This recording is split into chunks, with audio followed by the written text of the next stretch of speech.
सभी सम्मानित साथियों को मेरा सादर नमस्कार।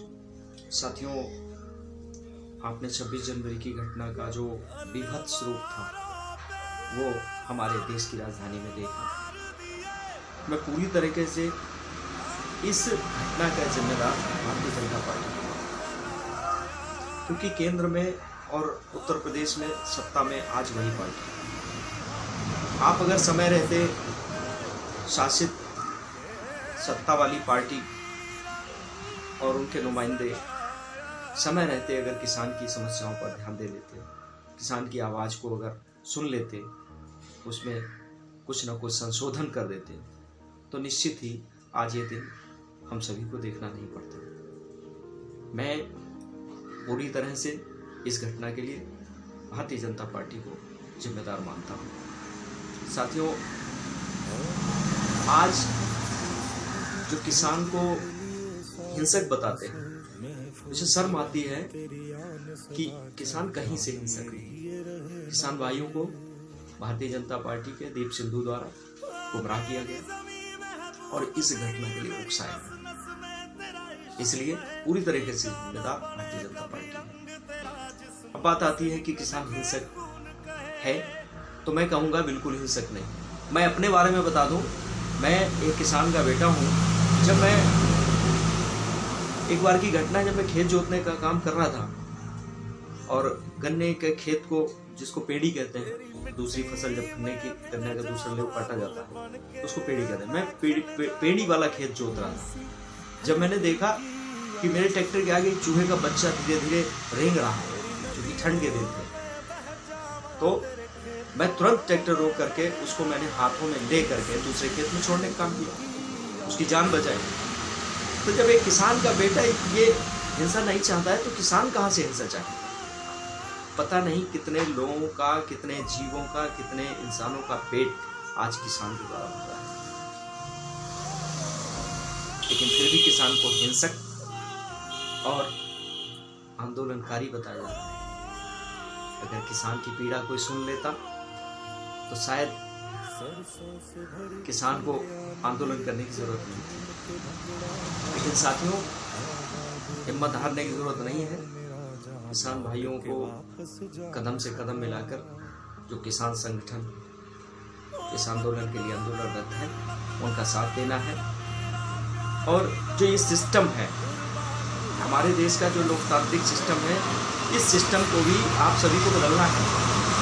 और इसके लिए करना ये है कि जो पार्टियां हैं, चाहे वो भारतीय जनता पार्टी हो, कांग्रेस हो, सपा हो, बसपा हो, तृणमूल कांग्रेस हो, राष्ट्रीय लोकदल हो, नेशनल लोकदल हो, राष्ट्रीय जनता दल हो, जनता दल हो, तमाम पार्टियां हैं। मैं इन पार्टियों से इतना ऊब चुका हूं कि इन पार्टियों पर तो मुझे विश्वास नहीं किसी का।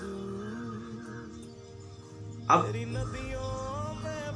बात तो यहां से बनेगी यदि आप लोग दल बल की राजनीति को खत्म करें। दल बल का बहुत समय गुजर गया, बहुत समय गुजर गया।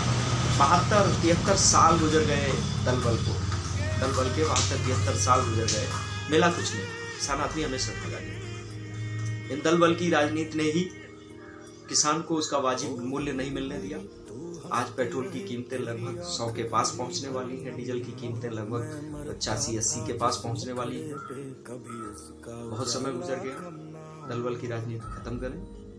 आज पड़ोस में चाहे विधानसभा का चुनाव हो, चाहे लोकसभा का चुनाव हो, दल बल के जो भी प्रत्याशी हैं उनको हराने का काम करें। और एक ऐसा प्रत्याशी जो आपके बीच का हो, छोटा व्यक्ति हो, भले ही बहुत ज्यादा पैसे वाला ना हो, लेकिन छोटा व्यक्ति, अगर उस व्यक्ति को आप जिताने का काम करेंगे, क्योंकि इन दलों ने एक धन उगाही का काम, एक व्यापार का काम शुरू कर दिया है। क्योंकि आज अगर विधायकी का टिकट लेना है, सांसदी का टिकट लेना है, या विधान परिषद का चुनाव लड़ना है, तो जिसके पास धनबल होगा वही चुनाव जीत पाएगा। टिकट लेना, फिर चुनाव लड़ना, पार्टी के नेताओं को मैनेज करना, सब कुछ चलता है। तो क्यों ना इस चीज को खत्म किया जाए? क्योंकि जो व्यक्ति करोड़ों रुपए दे करके या लाखों रुपए दे करके चुनाव लड़ेगा, तो वो कहां से लाएगा? मक्कारी करके, बेईमानी करके, जनता को लूट करके।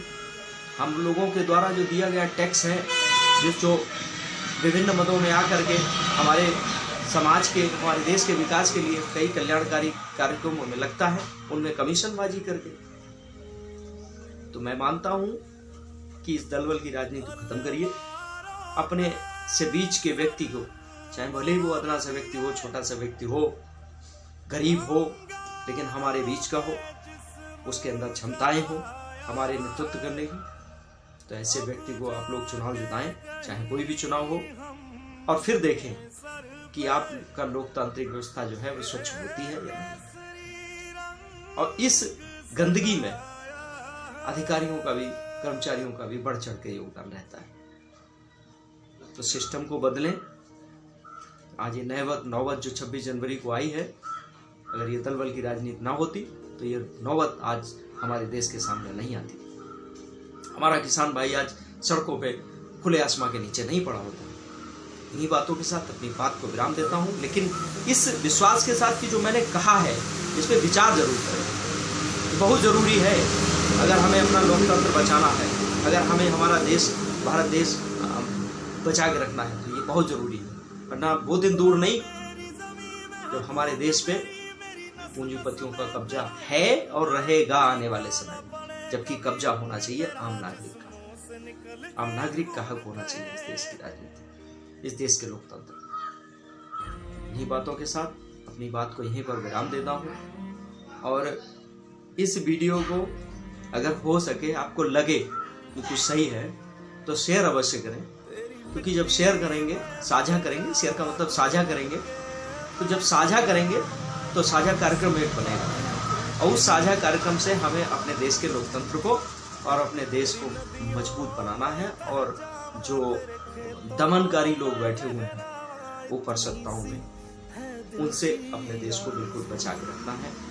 एक छोटे से व्यक्ति को जो आज अपने हक के लिए लड़ रहा है, लेकिन उसको अपना हक नहीं मिल पा रहा है, उसको उसके हक दिलवाने के लिए इस वीडियो को जरूर शेयर करें और पूरे इस राजनीति के सिस्टम को बदलने का काम करें, क्योंकि सिस्टम बदलेगा तो देश बदलेगा, हम बदलाव करेंगे तो देश बदलेगा। और देश बदलना बहुत जरूरी है, क्योंकि हमारे आने वाली पीढ़ी, मैं नहीं चाहता कि हमारी आने वाली पीढ़ी अंधकार में जीवन या तानाशाह पूर्ण रवैये के अंदर अपना जीवन व्यतीत करे। इन्हीं बातों के साथ अपनी बात को विराम देता हूँ। जय हिंद, जय भारत।